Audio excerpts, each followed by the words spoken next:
아멘. 이 시간 우리 하나님의 말씀 같이 찾아보도록 하겠습니다. 오늘 우리에게 주신 하나님의 말씀은 열왕기하 17장 24절부터 33절까지 말씀입니다. 열왕기하 17장 24절부터 33절까지 말씀을 우리 한 목소리로, 조금 길지만 한 목소리로 같이 읽도록 하겠습니다. 24절입니다. 아수르 왕이 바벨론과 구다와 아와와 하맛과 스발와임에서 사람을 옮겨다가 이스라엘 자손을 대신하여 사마리아 여러 성읍에 두매 그들이 사마리아를 차지하고 그 여러 성읍에 거주하니라. 그들이 처음으로 거기 거주할 때에 여호와를 경외하지 아니하므로 여호와께서 사자들을 그들 가운데에 보내심에 몇 사람을 죽인지라. 그러므로 어떤 사람이 아수르 왕에게 말하여 이르되 왕께서 사마리아 여러 성읍에 옮겨 거주하게 하신 민족들이 그 땅 신의 법을 알지 못하므로 그들의 신이 사자들을 그들 가운데에 보내매 그들을 죽였사오니 이는 그들이 그 땅 신의 법을 알지 못함이니이다 하니라. 아수르 왕이 명령하여 이르되 너희는 그곳에서 사로잡아온 제사장 한 사람을 그곳으로 데려가되 그가 그곳에 가서 거주하며 그 땅 신의 법을 무리에게 가르치게 하라 하니 이에 사마리아에서 사로잡혀간 제사장 중 한 사람이 와서 베델에 살며 백성에게 어떻게 여호와 경외할지를 가르쳤더라. 그러나 각 민족이 각기 자기의 신상들을 만들어 사마리아 사람이 지은 여러 산당들에 두되 각 민족이 자기들이 거주한 성읍에서 그렇게 하여 바벨론 사람들은 숲꽃 분옷을 만들었고 굿 사람들은 네르가를 만들었고 하맛 사람들은 아시마를 만들었고 아와 사람들은 니파스와 다르닥을 만들었고 스발와임 사람들은 그 자녀를 불살라 그들의 신 아드람멜렉과 아남멜렉에게 드렸으며 그들이 또 여호와를 경외하여 자기 중에서 사람을 산당의 제사장으로 택하여 그 산당들에서 자기를 위하여 제사를 드리게 하니라. 이와 같이 그들이 여호와도 경외하고 또한 어디서부터 옮겨왔든지 그 민족의 풍속대로 자기의 신들도 섬겼더라. 아멘. 오늘부터 이렇게 마스크를 벗고 이제 사회자와 설교자는 마스크를 벗고 예배를 섬길 수 있게 되었습니다. 그래서 이게 단초가 돼서 우리 모든 성도님들 다 속히 마스크를 벗고 하나님께 기쁘게 찬송하고 함께 예배하는 그런 시간이 속히 왔으면 좋겠습니다. 우리 담임 목사님께서 먼저 계시를 하셔야 되는데 제가 먼저 마스크를 벗은 것 같아서 약간 송구하긴 한데 기쁜 마음으로 예배 인도하도록 하겠습니다. 여러분 혹시 이 노래 아시나요? 이 가시나무라는 노래인데요. 이 시인과 촌장이라는 가수가 먼저 부른 이 노래가 이제 저희 세대 때는 이제 조성모라는 가수가 리메이크를 해서 유명세를 탔었습니다.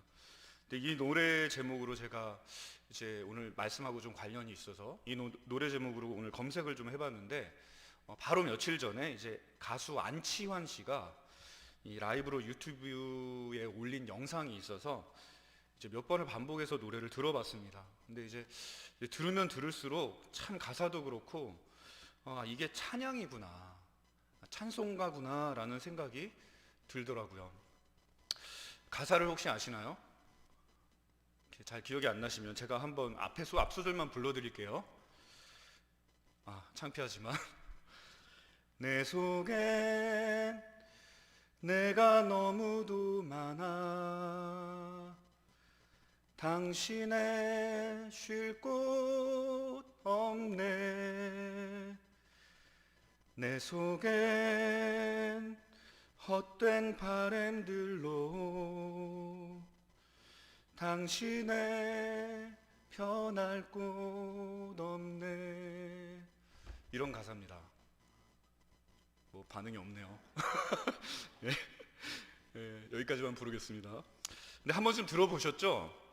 이 노래가 가요이지만 가시나무 이 사연이 있어요. 이 가요이지만 이 노래가 가시나무 덩굴 속에서 피 흘리고 계신 예수님이 떠올라서 이 노래가 그 은혜에 젖어가지고 겨우 30분 만에 완성한 그런 찬송가라고도 합니다. 그래서 이 노래에는 지금은 이제 목사님이 되신 이 작곡가 이 하덕규 씨의 이 당시 신앙이 절절히 고백이 되는 것 같습니다. 그런데 이 고백이 내 속에 내가 너무나 많아서 당신의 쉴 곳이 없다고 하는 이 고백이 저는 누구에게나 동일한 고백이 되어야 하는 게 아닌가 하는 그런 생각이 듭니다. 왜냐하면 신앙은 반드시 그 성장 과정에서 이것을 짚고 넘어가게 되어 있거든요. 오늘 본문은 북왕국 이스라엘이 아수르에 의해서 멸망하고 이제 그 후에 있었던 어떤 사건을 기록하고 있는데요. 이제 오늘 말씀은 그런 우리 신앙의 한 단면을 잘 보여주는 그런 말씀이라고 할 수 있겠습니다. 다들 아시는 것처럼 이제 북왕국의 역사는 처음부터 우상숭배의 역사였습니다. 건국 초기에 이제 북이스라엘의 초대왕 여로보암이 이제 성전이 있는 남유다를 지나치게 의식을 해서 이제 베델과 단에 이제 이스라엘의 남쪽 끝과 북쪽 끝에 금송아지를 만들었죠. 아무래도 이제 백성들의 마음이 이제 성전이 있는 예루살렘을 그리워하면서 이제 그쪽으로 기울어지지 않을까 이제 우려가 됐던 거겠죠. 그래서 여로보암 입장에서는 이제 막 건설된 왕국이 이 신앙 문제로 인해서 흔들리는 것을 원치 않았을 겁니다. 그래서 그는 북왕국에 예루살렘과 견줄 만한 그들만의 성지를 만들려고 했죠. 그리고 이제 내친김에 금송아지까지 거기다 만들어서 백성들의 마음을 확실히 붙들고자 했습니다. 그렇게 시작된 우상 숭배와 혼합주의의 역사는 이제 북왕국 역사를 송두리째 집어삼켜 버리게 되죠. 제가 요즘 이제 성경을 열왕기를 읽고 있는데 북왕국 역사를 기록할 때 이 왕들의 역사를 이제 기록하면서 이 성경은 왕들이 여로보암의 죄를 떠나지 못했다는 것을 계속 반복해서 지적하는 것을 볼 수 있었어요. 그런데 이 왕들 중에 누구도 단 한 사람도 여로보암을 넘어서지 못합니다.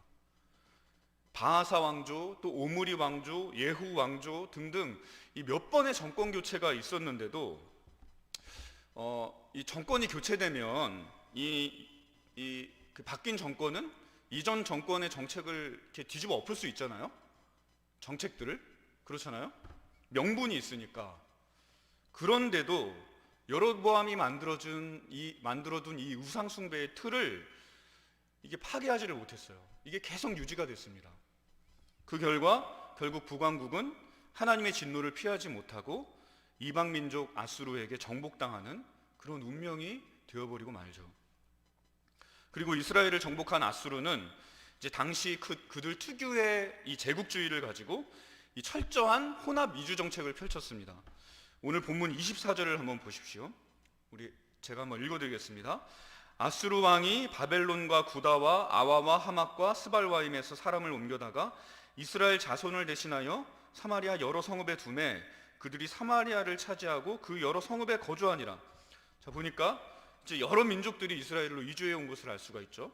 근데 이러한 이주 정책으로 인해 이스라엘의 주요 도시에는 아수르 이주민들이 정착을 하게 됐어요. 근데 아수르는 그런데 이렇게 혼합 이주 정책을 펼침으로 이 정복한 나라의 정체성을 망가뜨리고자 했습니다. 그래서 그 나라를 제국에 완전히 편입시키려고 한 거죠. 이러한 정책에 따라 이스라엘에는 자연스럽게 그 이주민들의 신앙도 함께 들어오게 됩니다. 가뜩이나 건국 초기부터 이 혼합 신앙으로 몸살을 앓았던 이스라엘이었습니다. 잘못된 신앙으로 인해 그 멸망의 길을 걸어야 했던 이스라엘이었어요. 그런데 이제 그곳에 다른 신들이 물밀듯이 들어와서 이스라엘을 완전히 집어삼켜버리게 되는 뼈아픈 상황이 펼쳐지게 된 것입니다. 게다가 당시 아수르의 제국주의는 이제 각 나라의 정체성을 지우고 그 나라 민족을 그들의 색깔로 채색하는 것이 목적이었기 때문에 당연히 그 나라의 신앙이라고 하는 게 존중받을 수 있는 형편은 아니었습니다. 그래서 이제 25절과 같은 일이 벌어지는 거예요. 25절 앞구절을 보면 그들이 처음으로 거기 거주할 때에 여호와를 경외하지 아니함으로 그랬습니다. 그러니까 이주민들은 하나님을 경외하지 않았어요. 당연하죠. 이 자신들이 정복한 나라의 신을 누가 경외하겠습니까? 정복당한 민족의 신이라고 하면 당연히 자기들이 섬기는 신보다 이제 열등한 신이라고 생각을 하겠죠. 그리고 이 정복지 주민들이 그들의 신앙을 버리고 아수르의 신들을 섬기게 되면 그들로서는 그보다 더 좋은 일이 없습니다.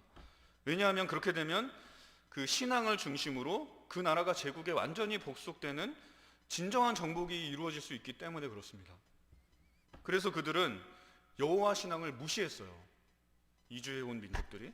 그런데 여기까지는 당연한 이야기인데, 근데 여기서 이야기의 갑작스러운 반전이 이루어집니다.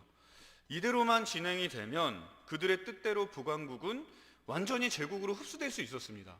여호와 신앙이 씨가 마르고 이제 북이스라엘이 제국의 일부로 흡수될 예정이었는데, 그런데 갑자기 여기서 이야기에 브레이크가 걸려요. 자, 우리 25절을 다시 한번 볼까요? 우리 같이 한번 읽어보겠습니다. 시작.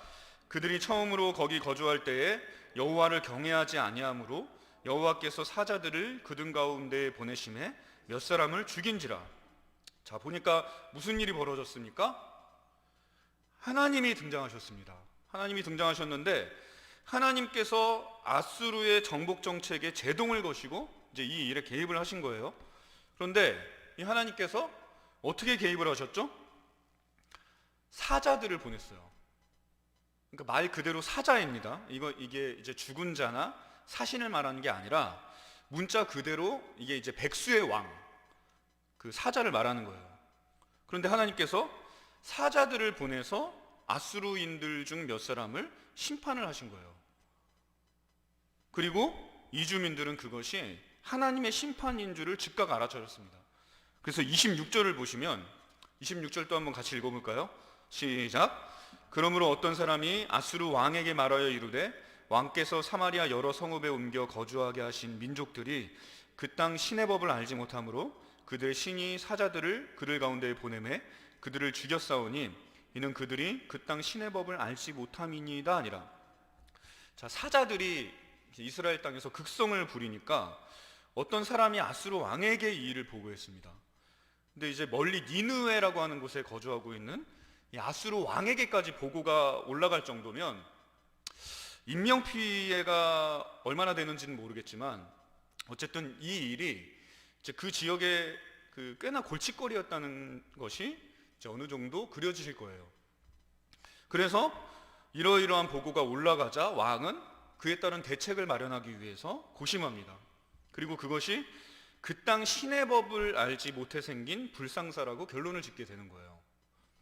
그리고 조서가 내려집니다. 우리 27절과 28절도 한번 읽어볼까요? 시작. 아수르 왕이 명령하여 이르되 너희는 그곳에서 사로잡아온 제사장 한 사람을 그곳으로 데려가되 그가 그곳에 가서 거주하며 그 땅 신의 법을 무리에게 가르치게 하라 하니 이에 사마리아에서 사로잡혀간 제사장 중 한 사람이 와서 베델에 살며 백성에게 어떻게 여호와 경외할지를 가르쳤더라. 아수르 왕은 이제 그들이 사로잡아갔던 북왕국 사람들 중에 제사장 한 사람을 그곳으로 파견해서 하나님 섬기는 법을 가르치겠습니다. 아마 당시 아수르로 이제 이스라엘 정부의 수많은 주요 인사들이 잡혀갔겠죠.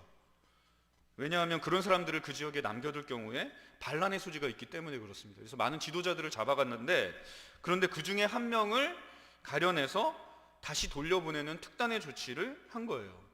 이에 그 제사장은 이제 북왕국으로 돌아와서 베델에 머물면서 백성들에게 하나님 섬기는 법을 가르치게 됐습니다. 근데 이러한 이야기들을 통해서 우리는 하나님의 언약이 이스라엘 안에 남아있다는 것을 이제 희미하게나마 감지할 수가 있어요. 이스라엘의 역사는 끝났지만 하나님의 역사는 아직 끝난 게 아니라는 거죠. 그것을 어디서 느끼냐면 아수르인들이 이스라엘에 이주해 온 후 하나님을 섬기지 않자 하나님께서 그들을 친히 심판하신 데서 알 수 있는 거죠.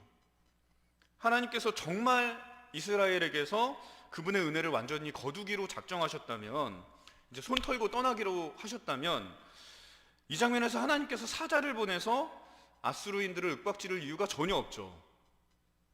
그런데 무슨 이유인지 하나님께서 아수르인들을 치셨어요. 그러자 그들은 얼른 하나님을 그 지망의 신으로 예우했습니다. 이렇게 해서 북이스라엘 땅에서 완전히 뿌리가 뽑힐 뻔했던 여호와 신앙이 희미하게나마 그 명맥을 이어갈 수 있게 된 거예요. 그러니까 여기서 우리가 가능성을 보는 거예요. 이스라엘은 멸망했지만 하나님의 나라는 끝난 게 아니라는 가능성.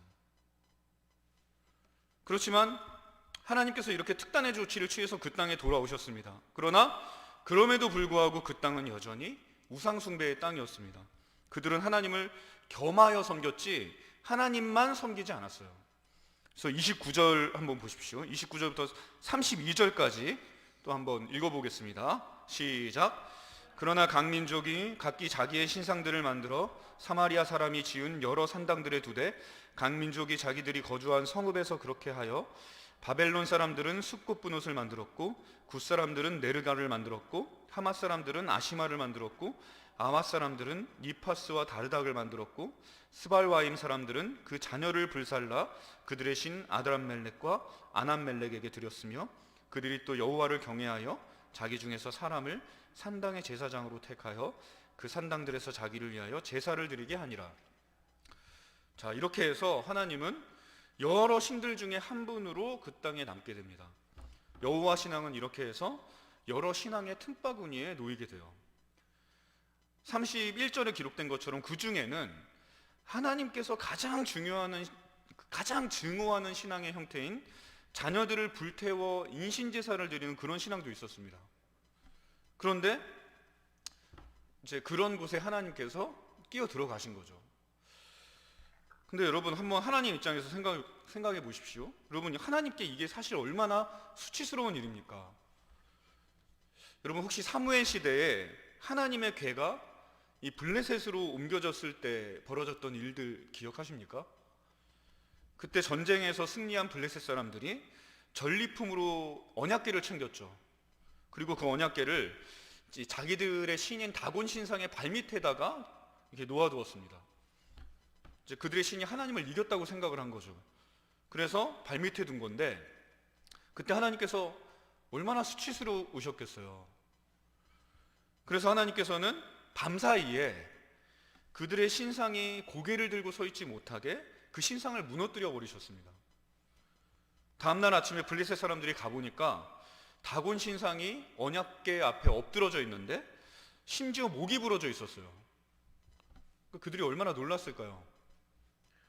그 후에도 하나님께서는 블레셋 땅에 전염병을 퍼뜨리시고 막 여러 가지 이적들을 일으키셔서 이방 땅에서도 하나님이 유일하신 하나님이시라는 것을 증거하셨어요. 그런데 그런 맥락에서 오늘 이 장면을 보면 이 장면이 얼마나 하나님께 수치스러운 장면이에요. 게다가 하나님이 가장 싫어하는 인신제사를 즐기는 신들 옆에 하나님을 나란히 놓고 섬겼다는 것은 하나님 입장에서 정말 감당하기 힘든 일이었을 겁니다. 그리고 좀 더 생각해 보면 정복자들의 신들과 나란히 놓였을 때 하나님께서 얼마나 비웃음을 당하셨겠어요. 그들이 하나님을 겸하여 섬겼다고는 하지만 그럼에도 불구하고 하나님은 열등한 신으로 남았을 것이기 때문입니다. 그러면 이런 처지라고 하면 이러한 상황은 하나님께서 한 번 더 특단의 조치를 취할 수도 있는 조건이죠. 사자들을 보내서 하나님을 경외하게 만든 것처럼 그렇게 했는데도 하나님을 여러 신들 중 하나로만 취급한다면 당연히 한 번 더 뭔가 조치가 있어야 되지 않을까요? 블레셋 땅에서 다곤 신상을 쓰러뜨리셨던 것처럼 아수르의 신상들을 다 쓰러뜨려 버리신다거나 하나님께서 특단의 조치를 취해서 그 땅에 돌아오신 만큼 이 사자들을 동원해서 이스라엘로 돌아오신 만큼 그것은 충분한 가능성이 있는 이야기죠. 그런데 어찌된 일인지 하나님께서는 여기에서 더 이상 다른 어떤 일을 하지 않으세요. 그래서 33절을 보시면 이와 같이 그들이 여호와도 경외하고 또한 어디서부터 옮겨왔든지 그 민족의 풍속대로 자기의 신들도 섬겼더라. 여기서 하나님의 활동이 멈춥니다. 하나님께서는 아수르를 더 몰아붙이지 않으셨어요. 그들이 다른 신들과 하나님을 동일선상에 두고 겸하여 섬기는데도 하나님은 더 이상 시위하지 않으시고 침묵하셨습니다. 수많은 거짓 신들 중에 한 분으로 취급을 받으셨는데 그저 침묵하셨어요. 이거는 이상하죠. 왜 그러셨을까요? 얼마든지 거짓 신들을 몰아내실 수도 있는데 왜? 사자들을 동원해서 일을 도모하셨다면 또 한 번 더 일을 도모하실 수도 있잖아요. 근데 왜 하나님은 여기서 그만하고 선을 그으신 걸까요? 한 가지 확실한 것은 이것이 하나님이 결정하신 일이라는 겁니다. 그것이 하나님의 뜻이었다는 거예요. 그러면 왜 하나님은 그분의 영광과 위엄을 더 드러내시지 않기로 하신 걸까요? 이 아모스, 호세아 그 외에도 여러 선지자들을 계속해서 보내시고 왕조를 몇 번을 교체하면서 회개를 촉구하셨지만 북이스라엘은, 사마리아는 결국 하나님께 돌아오지 않았습니다. 그래서 그들은 멸망 앞에 서야 했습니다. 하나님께서는 이스라엘의 심각한 타락상을 엄하게 심판하셨어요. 그래서 아수르를 그 땅에 들이신 거죠. 그리고 바로 그렇기 때문에 하나님께서는 여러 신들 중에 하나로 남기로 하시고 여기서 더 이상의 어떤 조치를 취하지 않으신 거예요. 아수르에게 이스라엘을 내주신 것이 하나님의 뜻이었기 때문에 이렇게 하셨다는 것입니다. 그러면 이상한 점은 오히려 다른 곳에서 엿보입니다. 그렇다면 하나님께서 사자는 왜 보내신 걸까요? 예? 아수르를 들이시는 게, 이스라엘에 들이시는 게 하나님의 뜻인데 그럼 사자는 왜 보내신 거예요? 왜 사자를 보내서 그곳에 자기 거처를 두시고 그 더러운 곳에, 그 악한 땅에, 하나님이 심판하신 땅이고 하나님이 벌하신 땅인데 왜 이런 일을 하셨냐고요. 우리는 여기서 하나님의 사랑을 엿봐야 합니다. 하나님께서는 이스라엘을 너무나 사랑하셨습니다. 그래서 뿌리 뽑힐 위기에 놓여 있는 그들의 신앙을 구하기 위해서 그 땅에 뛰어드신 거예요. 그래서 치욕스럽지만 여러 신들의 틈바구니에 비집고 들어가 나란히 서신 겁니다. 그 중에는 하나님이 가장 증오하는 신앙의 형태도 놓여 있었어요. 인신제사를 드리는 자녀를. 그러나 그렇게 해서라도 그들 사이에 머무르기를 하나님은 원하셨습니다. 사랑하기 때문에. 그래서 하나님께서는 아수르인들이 하나님을 그 지역 지방신 정도로 취급하고 다른 신들과 겸하여 섬길 때에도 그것을 묵묵히 꿋꿋이 참아내시며 자기 이름을 그곳에 두신 것입니다.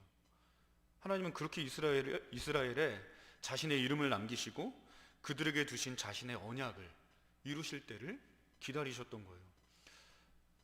그래서 저는 이 장면에서 그리스도의 십자가가 겹쳐 보였습니다. 주님은 십자가 위에서 끔찍한 고통과 함께 갖은 조롱과 멸시를 당하셨습니다. 근데 여러분, 예수님께서 이런 대우를 받으실 만한 분입니까? 그런데 주님은 피조물의 모습을 입고 오셔서 낮고 천한 우리의 모습이 되셔서 우리 가운데 서셨어요. 그것은 그 자체로 수치스러운 일입니다. 거룩하신 하나님께서, 전능하신 하나님께서, 영존하신 하나님께서 사람이 되시다니요, 죄인의 형상을 입으시다니. 그런데 그뿐만이 아니죠. 주님은 죄인의 형상을 입은 것도 수치스러운데 죄인 중에 죄인 취급을 받으며 십자가에 달리셨어요. 그리고 거기서 사람들의 멸시와 조롱과 천대를 받으셨습니다. 이것은 정말로 수치스러운 일이죠. 그러나 주님은 오히려 그것을 기뻐하셨습니다. 왜입니까? 그렇게라도 우리 곁에 있기를 원하셨기 때문이에요. 그렇게 우리를 사랑하셨기 때문입니다. 이렇게 하나님은 더럽고 혼탁한 우리 삶을 비집고 들어오십니다. 그리고 우리와 함께 하시며 우리를 구원하시기 위해서 수치를 무릅쓰고 아수르의 여러 신들 틈바구니로, 우리가 숭배하는 수많은 가치의 틈바구니로 들어오시는 거예요. 여러분, 오늘날 우리 삶의 실상을 보십시오. 그렇게 하나님께서 수치와 더러움을 무릅쓰고 우리 가운데 오셔서 우리를 구원하셨는데, 그렇게 해서 우리 가운데 성전을 세우시고 참신앙을 따라서 살 길을 주셨는데, 여러분, 우리 스스로 하나님이 거하시는 성전인 우리 삶에 다른 신들을 끌어들여서 섬길 때가 얼마나 많이 있습니까? 그 성전에 만몬 신상을 세우고 바알 신상을 세우고 다곤 신상을 세우고, 저는 심하게는 우리 가운데 자녀를 불태워 신에게 드리는 그런 인신제사 형태의 신앙도 존재하는 것처럼 느낄 때도 있어요. 하나님이 주신 생명이라면 마땅히 하나님께 드려야 하는 것이 신앙일진데, 얼마나 자주 우리는 우리 자녀에게 자기 인생, 내 뜻과 계획, 자기의 신을 강요하곤 합니까? 유치원 때부터 저녁 늦게까지 학원을 돌리고 아이의 인생을 시작부터 경쟁으로 내몰고 시대 정신에 매몰돼서 아이를 이 시대에 바치는, 하나님께 드려야 할 자녀를 만몬에게, 바알에게 바치고, 여러분 이거를 인신제사라고 한다면 과장된 이해일까요? 그래서 저는 높은 교육열이라고 하는 게 때로는 불쾌해요. 그것이 하나님을 경외하고 이 아이를 사랑해서 만들어진 열기입니까? 아니면 시대 정신에 붙들려서 나의 욕심이 투영돼서 왜곡되고 일그러진 사랑이 만들어낸 열기입니까? 우리는 어디에 불 붙여서 제사를 드리고 있습니까? 그럴 때마다 하나님께서는 우리 안에서 치욕을 당하십니다. 그러나 그럼에도 불구하고 하나님께서는 우리 가운데 남아있기를 택하시는 분이라는 거예요. 추악한 죄악의 한복판이라도 남아있기를 청하시는 분입니다. 왜입니까? 그분의 언약을 우리에게 두셨기 때문이에요. 포기하지 않는 사랑을 우리 가운데 두셨기 때문입니다. 그래서 하나님께서는 오늘도 우리가 다른 신을 겸하여 섬기고 사는데도 묵묵히 참으시며 우리 속에서 때를 기다리시며 그분의 신앙의 명맥을 유지하고 계신 것입니다. 오늘 말씀에서 하나님께서는 이스라엘 땅에 소망을 남겨두시고 때를 기다리시는 분이십니다. 그 우상의 소굴에 비집고 들어가 서신 하나님, 왜 그러신 겁니까? 언젠가 그 심으신 씨앗이 자라서 열매가 될 것을 기다리시는 거죠. 그래서 끊어질 것 같은 생명을 이어주시고 호흡기를 붙여주시는 거예요. 그리고 그 기다리신 때가 나중에는 그리스도에 의해서 도래하게 되죠. 우리 성도님들 수가성의 여인이 우물가에서 예수 그리스도를 만난 이야기를 알고 계실 겁니다. 그녀는 사마리아에 남아있는 희미한 여호와 신앙에 의지해서 살아가는 여인이었습니다. 그곳에 예수님께서 나타나셔서 이스라엘의 회복을 선포하십니다. 왜입니까? 예수님을 통해 사마리아도 하나님께 돌아와야 했기 때문입니다. 이거는 예수님의 지상명령에서도 확인할 수가 있습니다. 마태복음에서 예수님은 승천하시며 제자들에게 땅끝까지 복음을 전하라 하셨습니다. 사도행전은 그것이 더 구체적으로 언급이 되는데 예루살렘과 온 유대와 사마리아와 땅끝까지 이르러 내 증인이 되리라. 예수님은 사마리아를 분명히 포함시키셨어요. 당시 사마리아는 유대인들에게 완전히 소외된 지역이었습니다. 그들은 더 이상 형제가 아니었어요. 이방인보다도 더 못한 타락한 족속이 사마리아인들이었습니다. 그러나 그리스도께서는 그곳에서도 복음이 전파되길 원하셨어요. 사마리아에 남겨두신 하나님의 사랑을 아셨기 때문인 거죠. 그래서 예수님도 사마리아로 가신 겁니다. 하나님의 심중에는 이 타락한 땅 이스라엘이 사마리아가 항상 있었던 거예요. 못난 자식처럼 가슴에 못이 되어 남아 있었던 겁니다. 그래서 사마리아에서도, 그 소외된 지역에서도 가장 소외된 여인, 남편을 5이나 갈아치우면서 사마리아에서도 사마리아인처럼 취급받은 여인에게 주님이 다가가서 복음을 전하신 것입니다. 이것이 우리에게 있는 은혜이며 참 소망입니다. 우리는 자주 우리 안에서 절망을 발견합니다. 내 안에는 하나님이 없는 것 같고 영광이 떠난 것 같은 이가봇의 현장이 항상 있습니다. 도사리고 있어요. 교회에도 참 신앙이 없는 것 같고 늘 적당히 타협하며 부족한 신앙만 있는 것처럼 보입니다. 어디를 둘러봐도 안팎으로 혼합신앙입니다. 제대로 된 신앙이 보이지 않는 것 같습니다. 그래서 교회가 세상 사람들에게 손가락질 받는, 지탄받는 시대가 되어버렸습니다. 그런데 저를 포함해서 누가 이 판단에서 자유로울 수 있습니까? 그러나 폐허 이외에도 소망은 있습니다. 왜요? 하나님이 우리를 포기하지 않으셨기 때문에. 그래서 희망은 언제나 있는 거예요. 자신을 배신한 아담에게 가죽옷을 지어 입히신 하나님, 수치를 당하시면서도 이스라엘에 남아있기를 선택하셨던 하나님, 그 하나님이 지금도 우리 가운데 계십니다. 이거 은혜죠. 비할 수 없는 은혜죠. 그러므로 여러분, 이제 우리는 그만 돌이켜야 됩니다. 그분을 더 이상 홀로 일하시게 외면해서는 안 됩니다. 그분을 여러 신 중에 한 분으로 남겨두어서는 안 됩니다. 코로나 시대에 벌써 하나님 한 분만 섬기는 이 귀한 신앙에서 떠나가는 분들이 얼마나 많은지 모릅니다. 자꾸만 예배가 느슨해지고 신앙생활이 혼탁해지고 우리 삶 속에 원수마귀의 혼합정책이 득세하고 있어요. 그 속에서 우리는 우리 안에 다곤신상 무너뜨려 주옵소서, 우리 안에 바알 선지자들 물리쳐 주옵소서 기도하며 우리는 이 신앙이 부흥하기를 소망해야 됩니다. 하나님께 능력이 있습니다. 사마리아라 할지라도 회복하실 능력이, 이방인일지라도 구원하실 능력이, 그런데도 우리의 신앙이 더 자라지 않고 있어요. 교회가 부흥하지 않고 있습니다. 여러분, 이게 뭘 뜻하는 겁니까?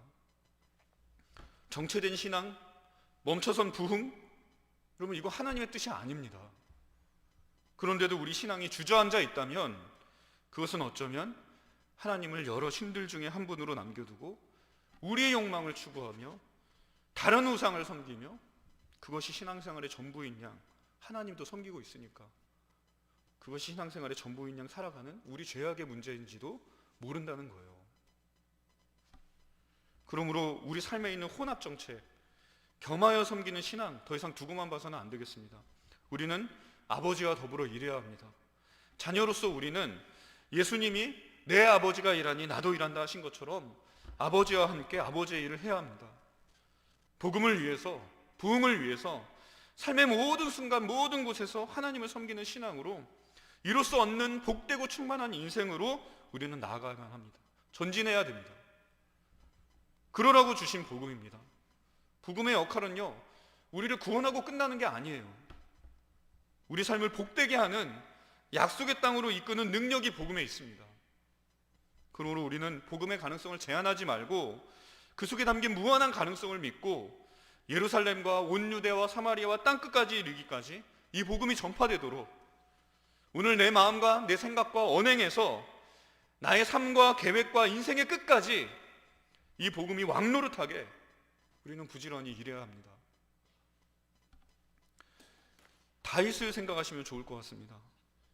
왕궁에 거하면서 장막에 거하고 계시는 주님께 죄송해서 성전을 지어드리고자 했던 그 귀한 마음과 삶을 생각하십시오.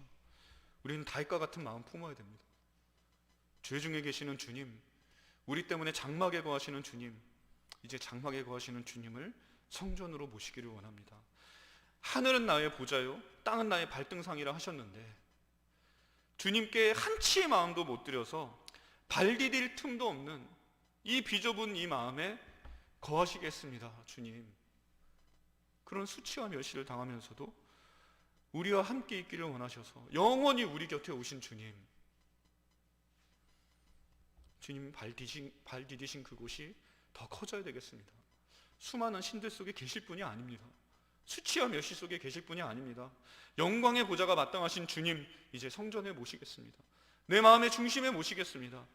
이제는 내가 장막에 거하겠습니다. 주님은 성전에 거하십시오. 그런 고백을 주님께 드려야겠습니다. 또한 그런 고백에 의해서 우리는 사명을 감당해야 합니다. 우리 주변에는 정말 많은 영적 사마리아인들이 있습니다.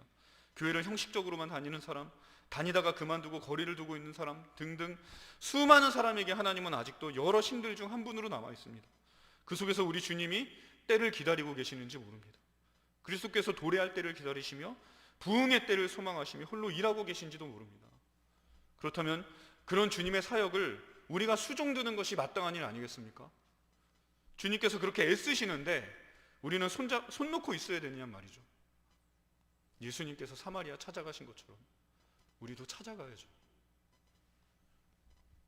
이런 분들에게 우리가 부흥의 기수로 다가갈 수 있다면 얼마나 좋겠습니까?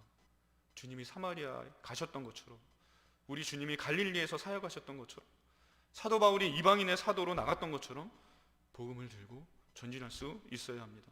그렇게 할 수만 있다면 예수님을 통해 하나님의 이름이 가장 높아지셨던 것처럼, 그래서 온 세상에 하나님의 이름이 지금도 높아져 가고 있는 것처럼 우리가 예수님의 뒤를 따라 걸을 때 이름이 거룩히 여기심을 받으시옵소서 기도하면서 주님의 뒤를 따를 때 혼합된 신앙을 정리하고 우리의 삶을 정리하고 주님의 길을 따르는 제자가 될 때 치욕 속에 남겨져 있는 하나님의 이름이 아직도 불투명한 신앙에 머물러 있는 우리 영적 사마리인들과 같은 우리 신앙 속에서 높이 솟아오르게 될 것입니다. 그리고 우리 삶에서 사람들은 참된 하나님을 우러러 보게 될 것입니다. 나를 통해 크신 하나님의 이름을 찬양하게 될 것입니다. 그것을 소망하시기를 축원을 드립니다. 그리고 오늘도 우리 안에 희미하게 남아있는 그 이름을, 하나님의 이름을 높이기 위해 애써야겠습니다. 내 안에, 내 안에서, 그리고 우리 공동체 안에서 이를 위해 힘써야 되겠습니다. 정말 아름다운 하나님의 사람이구나, 정말 세상에 없는 공동체구나, 그런 말 들을 수 있도록 우리의 삶을 주님 계실 성전으로 아름답고 건강하게 지어갈 수 있어야 되겠습니다. 우리 이 시간 같이 찬양하겠습니다. 우리 이 시간 찬양할 때 나는 찬양하리라 라는 찬양을 우리 하나님께 우리 마음을 담아서, 우리의 고백을 담아서 찬양하기 원합니다.